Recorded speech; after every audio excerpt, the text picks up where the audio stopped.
दोस्तों, आप सभी बिहार सचिवालय परीक्षा की तैयारी मिशन मोड में कर रहे हैं और चाहते हैं किसी तरह पीटी परीक्षा में रिजल्ट हो जाए, लेकिन आयोग की ओर से एक ऐसी भारी गलती किया गया है जिससे आप रेस से भी बाहर हो सकते हैं, रिजल्ट से भी वंचित हो सकते हैं। तो चलिए प्रूफ के साथ देखिए और इसका समाधान क्या है, सभी चीज़ों के बारे में आप लोगों को बताने वाले हैं और आप भी खुद से भी चेक कर सकते हैं। सभी चीज़ों को लेकर दोस्तों आपको क्लियर करने वाले हैं। तो चलिए फटाफट बिहार एसएससी की ऑफिशियल साइट पर और सब कुछ यहाँ पर आप प्रूफ के साथ देख लीजिए। तो ये रहा दोस्तों बिहार एसएससी का ऑफिशियल साइट और आप सभी को पता है कि एडमिट कार्ड आ गया है। 23-24 दिसंबर को परीक्षा होने वाली है। 23 तारीख को 2 पाली में परीक्षा है। पहली पाली 10 बजे से 12:15 बजे है, दूसरी पाली 2 बजे से 4:15 बजे तक है। इसके बाद फिर 24 तारीख को एक पाली में परीक्षा है। तो एडमिट कार्ड जारी कर दिया गया। अगर आप अभी तक एडमिट कार्ड डाउनलोड नहीं किए हैं, फटाफट डाउनलोड कर लीजिए, अब लिंक भी काम करने लगा है। तो यहाँ पर दोस्तों जो लिंक दिया गया है 12 दिसंबर का डेट में देख सकते हैं और यहाँ पर जैसे ही ओपन कीजिएगा onlinebssc.com, ये बिहार एसएससी का ही पोर्टल है और इसी वेबसाइट के माध्यम से आपको एडमिट कार्ड डाउनलोड करना है। यहाँ पर शुरू में ही 3rd CGL का एडमिट कार्ड दिया गया और यहाँ पर लिंक पर क्लिक करके आप डाउनलोड कर सकते हैं।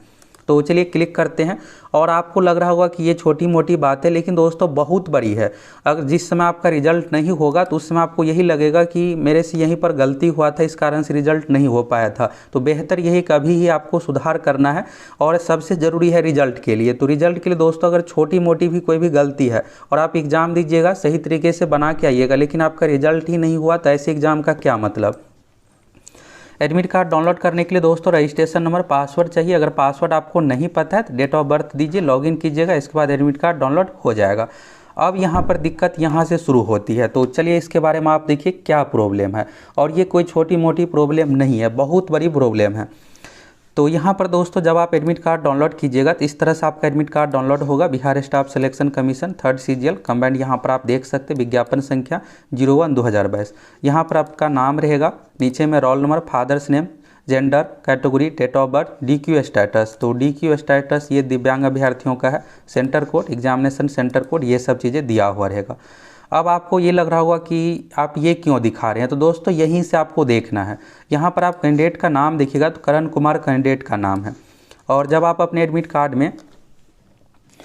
कार्ड आपका इस तरह से फॉर्मेट में है, सभी चीज़ों के बारे में यहाँ पर दिया हुआ है। यहाँ पर एग्जामिनेशन डेट, टाइम, यहाँ पर आपको अपना सिग्नेचर एग्जाम हॉल में करना है। यहाँ पर हिंदी में सिग्नेचर, यहाँ पर वीक्षक सिग्नेचर करेंगे। यहाँ पर आपका फ़ोटो होगा, यहाँ पर इंग्लिश सिग्नेचर, यहाँ पर हिंदी सिग्नेचर, यानी हिंदी इंग्लिश दोनों का सिग्नेचर यहाँ पर दिया हुआ है।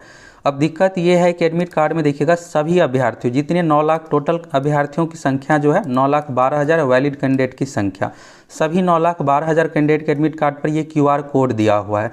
लेकिन जब आप इस QR कोड को स्कैन कीजिएगा तो आपका डिटेल्स नहीं आ करके किसी दूसरे 3rd पर्सन का डिटेल्स आ रहा है और आपको ये लग रहा होगा कि दोबारा वेबसाइट से एडमिट कार्ड डाउनलोड करते हैं, ये समस्या टेक्निकल प्रॉब्लम है, हो जाता है। तो दोबारा डाउनलोड करते फिर सॉल्व हो जाएगा। तो अभी भी अगर आप दोबारा एडमिट कार्ड डाउनलोड कीजिएगा तो अब दोबारा बार क्या होगा कि किसी तीसरे का आएगा, जो पहले आ रहा था डिटेल्स उसका नहीं आकर के किसी तीसरे का आएगा। फिर तीसरी बार, चौथी बार कीजिएगा, हर बार अलग अलग कैंडिडेट का डिटेल्स आएगा, लेकिन आपका डिटेल्स नहीं आएगा। अब आपको लग रहा होगा कि ये छोटी मोटी बातें हैं, तो छोटी मोटी बिल्कुल भी बातें नहीं है दोस्तों। जब बिहार एसएससी की ओर से मार्क्स जारी किया जाएगा तो इस मार्क्स पर भी QR कोड रहता है, यानी बिहार एसएससी की ओर से जो भी प्रक्रिया अपनाया जाएगा हर जगह QR कोड यूज होगा। और जब QR कोड ही सही नहीं होगा और आप एग्जाम में अच्छा बना के आइएगा, पता चलेगा कि जो आप बनाए अपना डिटेल सारा कुछ फिलअप किया वो किसी तीसरे स्टूडेंट का चला गया और उसका रिजल्ट हो गया, आपका रिजल्ट ही नहीं हुआ। तो एडमिट कार्ड आपका है तो QR कोड भी आपका रहना चाहिए, आपका डिटेल्स आना चाहिए। इस बात से आप सहमत है यानी कमेंट करके बताइए। ये हो गया जब मार्क्स कैंडिडेट का जारी किया जाता है तो यहाँ पर देखिएगा इस तरह से आएगा, रोल नंबर, कैंडिडेट का डिटेल्स, कैटेगरी, आपका कितना मार्क्स आया है। तो ये मेंस का मार्क्स है, तो मेंस में हिंदी का भी पेपर होता है, 330 है, 600 में से है।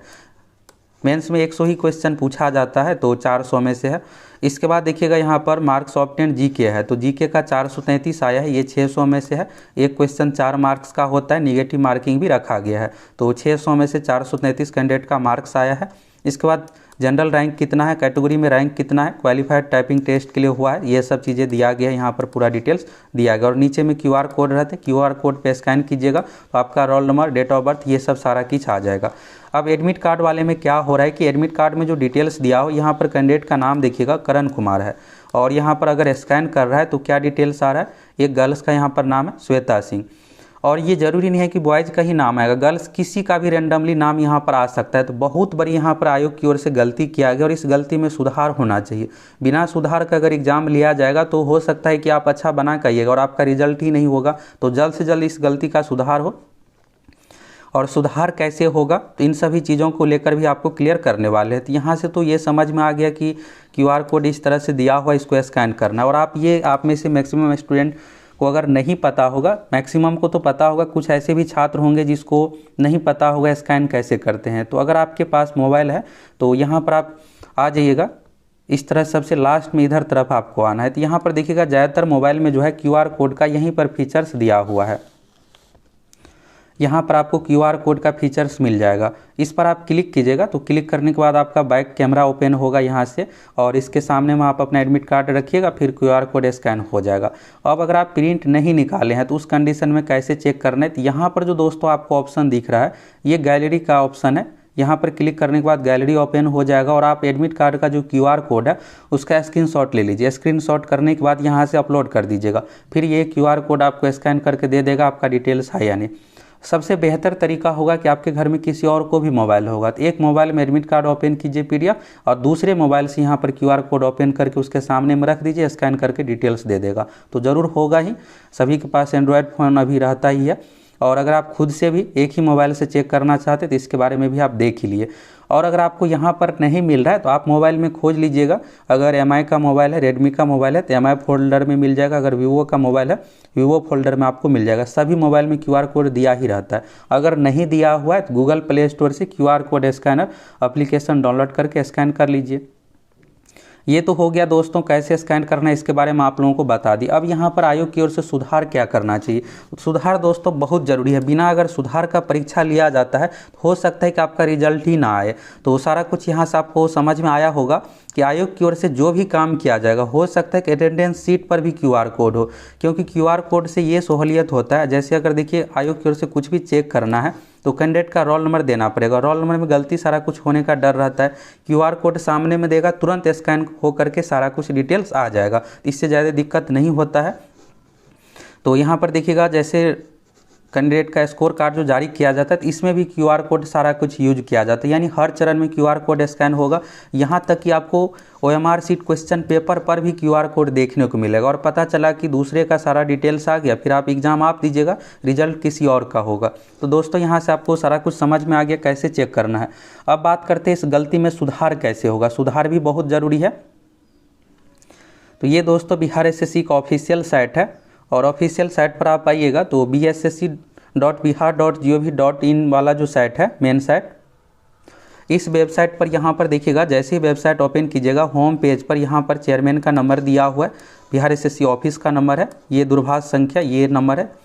इस नंबर पर आप कॉल करके वहाँ पर जो भी आपकी समस्या, हेल्पलाइन नंबर यहाँ पर दिया हुआ है, इस हेल्पलाइन नंबर पर आप कॉल करके वहाँ पर ये प्रॉब्लम को बता सकते हैं। QR कोड स्कैन करने पर किसी थर्ड स्टूडेंट का डिटेल्स आ रहा है। ये सुधार बहुत ज़रूरी है और इन सभी चीज़ों को लेकर आपको चिंतित नहीं होना है। 2-3 दिनों में ये सुधार जरूर हो जाएगा और इसके बाद आयोग की ओर से एक फ्रेश नोटिस जारी करके बताया जाएगा कि आप दोबारा से एडमिट कार्ड डाउनलोड कर लीजिए। और दोस्तों ये छोटा मोटा इशू बिल्कुल भी नहीं है। जब रिजल्ट नहीं होगा तो उसमें आपको यही लगेगा कि यहाँ पर गलती हुआ था, इस कारणों से रिजल्ट नहीं हुआ। हुआ क्या है कि आप देखिएगा तो आयोग की ओर से बहुत जल्दी में सारा कुछ काम काज किया गया है, और जल्दी काम करेगा तो फिर ये सब गलती होना ही है। पहले क्या होता था कि एडमिट कार्ड सारा कुछ तैयार करने के बाद फिर उसका क्रॉस चेकिंग किया जाता था कि सब कुछ सही है या नहीं। और इस बार क्या हुआ है कि एडमिट कार्ड सब कुछ तैयार हुआ है 12 तारीख और वेबसाइट पर अपलोड कर दिया है, तो ये तो गलती होना ही था। तो चलिए ये गलती में सुधार हो जाएगा और आप सभी हेल्पलाइन नंबर पर कॉल करके, यहाँ पर देखिएगा चेयरमैन का भी नंबर दिया हुआ है, सचिव का भी नंबर है, इस पर कॉल करके अपनी प्रॉब्लम को बताइएगा। एडमिट कार्ड में सुधार हो जाएगा और सुधार बहुत ज़रूरी है। बिना सुधार का अगर परीक्षा लिया जाता है तो बाद में आपको दिक्कत देखने को मिल सकता है। रिजल्ट भी पता चले कि आपका रिजल्ट ही ना हो, अच्छा क्वेश्चन बना के आइएगा 120 125 और पता चले रिजल्ट ही ना हो। तो यहाँ से दोस्तों आप लोगों को सारा कुछ अच्छे तरीके से समझ में आ गया QR कोड में सुधार क्यों ज़रूरी है, और आप खुद से भी स्कैन करके सारा कुछ देख सकते हैं।